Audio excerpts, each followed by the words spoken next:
fought one hell of a fight. Are there any fighters in here?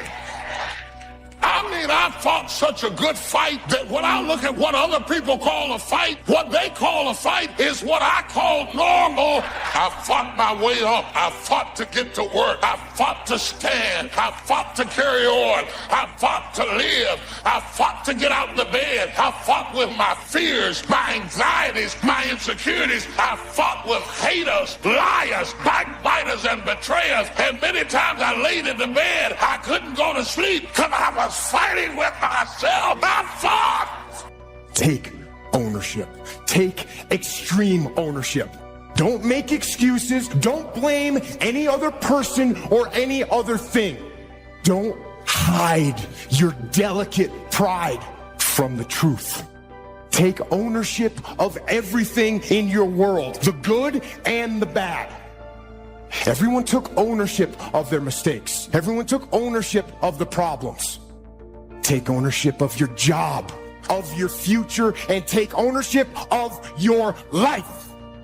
And lead. Lead yourself and your team and the people in your life. Lead them all to victory.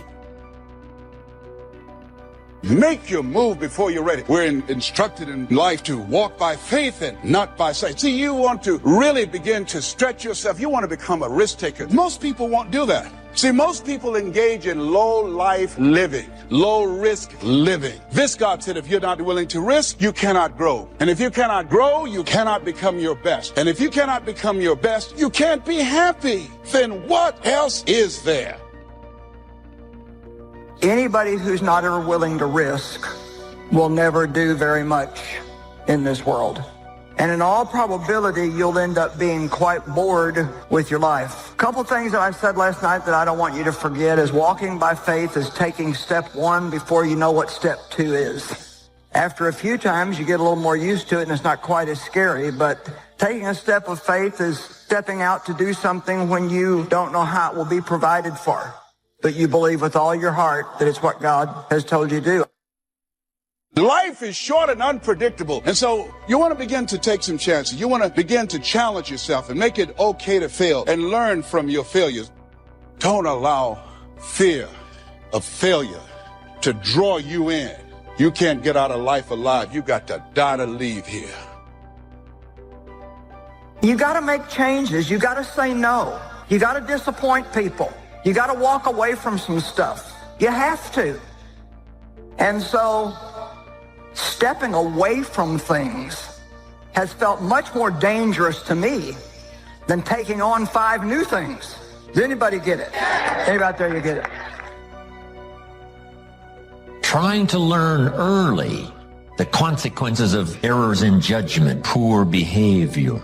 And then try to learn from others that have gone down a disastrous road, and sure enough, they suffered the consequences, and you say, wow, then I'm going to change direction because I don't want those consequences. That's called being doubly smart, learning from errors in judgment. A few simple disciplines practiced every day. Now you're on the road to success. A few errors in judgment repeated, and you can turn anything around. Once you see that you're suffering either early consequences or severe consequences, all you have to do now is shut down that route, pick another destination and start going that way with some easy disciplines that day by day gather momentum, and now one success leads to another, leads to another. Here's what we call that: disciplines. Easy disciplines. All disciplines affect each other. Every discipline affects the rest. Every lack of discipline affects the rest. What's interesting about success is starting a new discipline, a couple of new disciplines, and sure enough, once you've gained just a little bit of success in a couple of new disciplines, it'll inspire you to clean up the rest. It'll inspire you to fine-tune all of your other disciplines. Each lack of discipline affects the rest. Solving problems, going from errors in judgment to easy disciplines that can change it all. And if you start that journey, it doesn't take long for new signs of success to appear. I got such great results that first year that I made these incredible changes, learning extra skills, putting together extra disciplines, working harder on myself and on my job. The early signs of the fact that I was going to arrive at a more positive destination, I was hooked. It didn't take but a few months, less than a year, and I was hooked for life.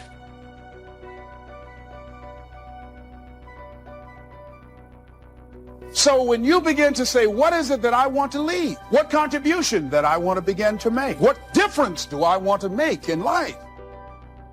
What is it that I want to do with the rest of the life that I have left? What chances I need to take? What risks do I need to begin to embrace? What fears do I need to step on? What areas of my life am I dead right now? What dreams? You can either live your dreams or live your fears. You have got to get to a point where you say, I'm sick and tired of living like this. There's got to be more. That's when people go out and strike out on their dreams. That's when people get out of relationships where they're dying together rather than growing together. See, you will when you put yourself in that kind of situation. I'm reminded of two frogs that were hopping down the road and they fell into a bottle of milk. And one was hopping up and down for a while and he drowned. He just gave up. But this other frog just kept on kicking. He wouldn't give up. He just kept on kicking. And pretty soon he churned that milk into butter and he walked on out. I ask you to start that same journey. Let your new skills, new disciplines affect all of the rest. You really won't be happy if you don't produce. 6/7 of our life was to be devoted to labor and work, to produce a work of art, to produce a good family, to produce an enterprise. That's the essence of life in its best form. First is to be a producer. What is the reason for the seed and the soil and the sunshine and the rain and the seasons of life and its miracle? What's the reason for all of that? Here it is in a nutshell for your notes. To see what you can do with it. We've got books to read and we've got classes to attend and we've got, things to do and things to learn. And if you put it all together, you can have not only your health, but your fortune. Why not see what you can do with what you've been handed? As basic as seed and soil and sunshine and rain. Here's what all of us have, the miracle, and it's almost godlike in its potential. The ability to recreate.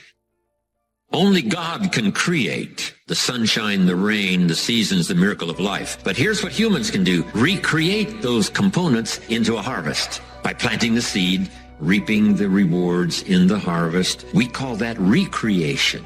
To recreate, to take your hours and your energy and your life and a bit of skill and create, actually recreate a career, a future, possibilities, fortune, recreate.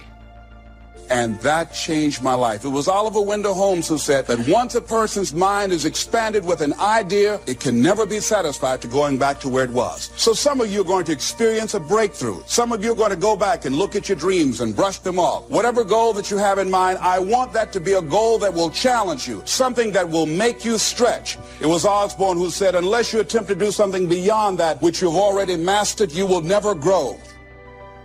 What is it that you looked at some point in time and you decided that you couldn't do it? That you talk yourself out of it? Whatever it is, bring it back out there. How you're going to do it, that will come to you in due time. See, you don't get in life what you want, ladies and gentlemen. You get in life what you are, not what you want. See, the good news is that we can always become more by working to develop ourselves. You've got to begin to take a look at your life and look at where are you right now? What are your strengths? What are your weaknesses? What gives your life a sense of fulfillment, a sense of joy? What does a full, rich life means to you? What is it that you could 7 days a week? Think about that. That takes an incredible psychology. But in that psychology, we bump into limits, and that's what you got to shift. And if your psychology is solid, then you got to say, where are the skills I'm missing? Because that's equally important. And you won't be happy if you aren't really extending yourself. Because here's really the goal of the human adventure, the full development of all your potential. Why not see how far you can go, how much you can earn, how much you can share, how much you can give? Why not see what all you could be? That's why at my age, I'm still working, traveling the world, doing what I've done for all these years, is to see what else I can become. How much stronger could I become? How much more refined could I be in my working with business partners and all the rest? Why not go for that ultimate challenge on and on? As far as you can, take it as far as you can. Friendship is one of the greatest support systems in the world. Nourish it, protect it, look after it, develop it to the best of your ability. Next is your heritage. Keep your heritage alive. That's what's made America great. Is a combination of a variety of heritages from all over the world. People have been coming from all the countries of the world to America, bringing with them their gifts. Gift of business ethics, gift of government, gift of music. Next time management essential is learn to say no. Boy, it's easy to overload your calendar, get yourself into all kinds of time management problems simply because you didn't have the strength to say no when you should have said no. It's much more difficult to say no and then try to get out of it later, call back, make the arrangements, go through the whole embarrassment. Better to say no than to say yes and have to back out. Ron Reynolds has a good phrase. It says, don't let your mouth overload your back. Life is hard. See, for every time you have a plan, a dream, an aspiration, or a goal, do you know what happens every time you have one of those? This thing comes along called life. It happens to everybody. Life has disappointment. It's got peaks and valleys. You're going to lose somebody you care about one day. That's a valley. Somebody going to close the plant you thought was going to stay open so you can retire. That's a valley. Somebody going to fire you for an unjust cause. That's a valley. The people that got your credit card going to sell their company, going to sell their business to another credit card company. Your 18% go up to 26%. You don't even know why now. Your minimum didn't change because it's life. You can stop thinking that life finna be easy because I got news for you, it ain't. I suggest to you, if you want to become diamond, write down 5 reasons of why it is worth it for you to become a diamond, to experience that level of achievement. What is it that will give you the drive? What is it that will ignite the courage in you to get up and come back again and again and again? How is it that you would be able, what reasons that can tap into that deep down feeling that goes to your gut, that no matter how many times you get knocked down, that you're coming back? And during those moments when it's hard, not only must you have patience and engage in consistent action, but you must turn to a power greater than yourself and just say, Lord, whatever I face today together, you and I can handle it. And I know some way and somehow you'll make a way for me. But here's what the great law says. It does not say if you need, you will reap. That's not what it says. Someone says, well, I really need to reap. Then you must learn the basic law. And without education, see, you'll be left behind. Here's what it says. In order to reap, you must plant. Guess who deserves to reap? Those who plant. So could I deserve something unique and valuable? Yes, if you understand the law, if you understand how it works in your own self-interest. We must plant. We must give to the soil. We must turn it loose. We must let it do its work. We must have patience, take care of it. Now we deserve to reap. If you need, you must plant. Next, if you need to find, in your own self-interest, if you need to find, here's what it says. You must search to find. Finding is reserved for those that search. They're the ones that deserve it. Somebody who says, well, this person really needs to find a good idea, then they must go searching. Good ideas are like mining for gold. You've got to develop the mental machinery to go look, go sifting, go searching, go looking. And if you search, what? You will find the promise is there for everyone in their own self-interest. You'll find all you need to find. If you search for it, you'll find everything you need for your health, everything you need for a flourishing lifestyle, everything you need for a good marriage, everything you need to strengthen your friendship, everything you need for economics. You will find if you'll do like you did today. Spend a couple of days searching, taking a look, seeing if someone has some good ideas to share. All things are conditional. God says, I'm an amateur on God. God says, if you'll move toward me, what? I will move toward you. It's always conditional. Which could also be translated, God says, you don't move, I don't move. You say, well, that's arbitrary. Well, when you're God, you can set it up there. Remember, your planet, you can rearrange all this. Change it all. But on this one, here's what's interesting. What you move toward tends to move toward you. If you move toward education, education starts to seek you out. This is one of the unique positive mysteries. Whatever you move toward moves toward you. If you move toward progress. Progress seems to want to now embrace you, move towards you. All life seems to wish to reward its benefactor. If you become the benefactor, you'll receive these incredible rewards. If you're the benefactor to the garden, flowers seem to bloom and say, look at me, look how bright and beautiful I am because you took care of me. I wish to reward you by being beautiful, lovely, spectacular. Your own children, if you become their benefactor, they want to reward you with their progress. I taught my daughters how to swim, right? My daughters would say, and to dive. My daughters would say, Daddy, watch. Look, watch. Look what you've created here. I mean, you've spent the time with me and, when it didn't go well, now look at me. This is the payoff. Watch me dive. I was their benefactor. Now all life wishes to respond to the benefactor. Those who give their time, give their effort, give their patience, give their ideas, the benefit of their experience. Now, whatever has benefited from that wishes to respond. The crop wishes to grow. The child wishes to show you how much progress they've made. That is so exciting. Otherwise, the wisdom is wasted. Otherwise, the emotion soon passes. Unless you put it into a disciplined activity. Capture. Discipline is called how to capture the emotion and how to capture the wisdom and translate it into equity. Disciplines. See, if you're going to put in a day, just put in the whole day. And if you're going to take some time off, take it all off. Or take the whole day off. If you're going to work a day, work a good, long, hard day. If you're going to play all day. Either work all day or play all day. Because guess what? If you're gonna knock off at 3 and go play, guess what you're thinking about all morning? Right? Knocking off at 3 o'clock. I mean, it just, it's one of those things. It's hard to zero in, on something and make it productive if you're making plans to do something else. Now, part of this depends on what you do and depends on your work schedule and the job you have and the business you have, right? I understand that. Everything we're talking about these 2 days needs to be altered and monitored and worked around to fit your particular situation. I understand that. I have a builder friend of mine up in San Jose. His name is Peter Paulson. Peter's got it down pat. Peter works a week and takes off a week. That's the way he's got it arranged. He's a builder. Now, it's kind of clever, though. See, he works 5 days, takes off 9. That's a little... He says work a week, take off a week, yeah, but it's really 5 and 9. Because it's 5, and then it's a weekend, and 5 days, and another weekend, right? So, but what Peter does, the 5 days he puts in, he works, 14, 16 hours, almost around the clock, keeps 2 or 3 secretaries going, gives all the orders, the accountants, the superintendents, the builders, the whole thing, gets it all arranged, and works around the clock for 5 days, and then takes off. Now, you might not have the luxury of being able to do it that way, but just work on this. When you work, when you play.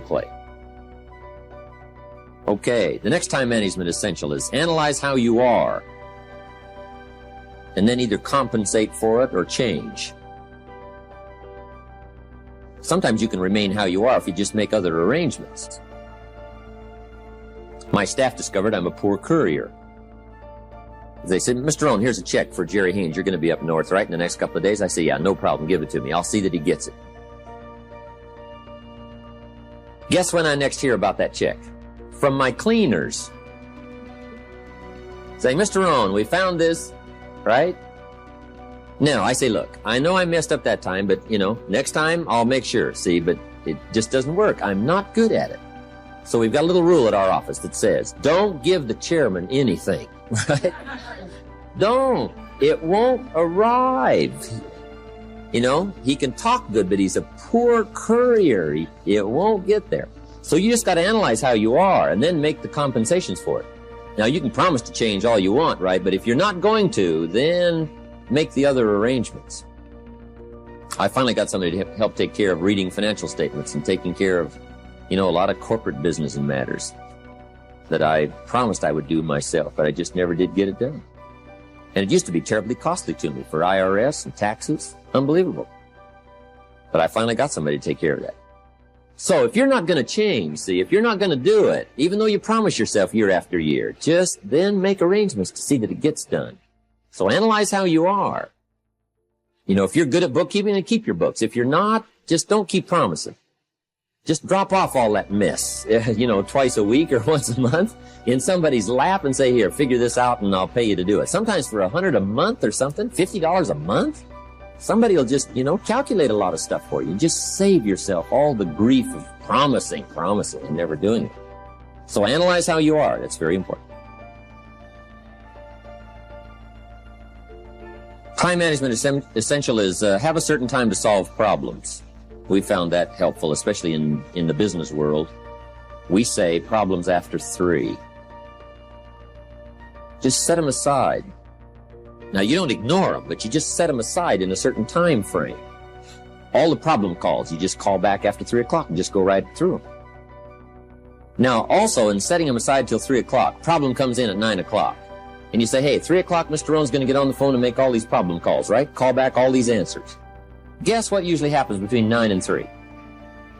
Somebody calls back and says, hey, tell him not to call. We've already got it worked out. But see, if you take that call when it comes, sure enough, now you got to spend time. We learn in sales training.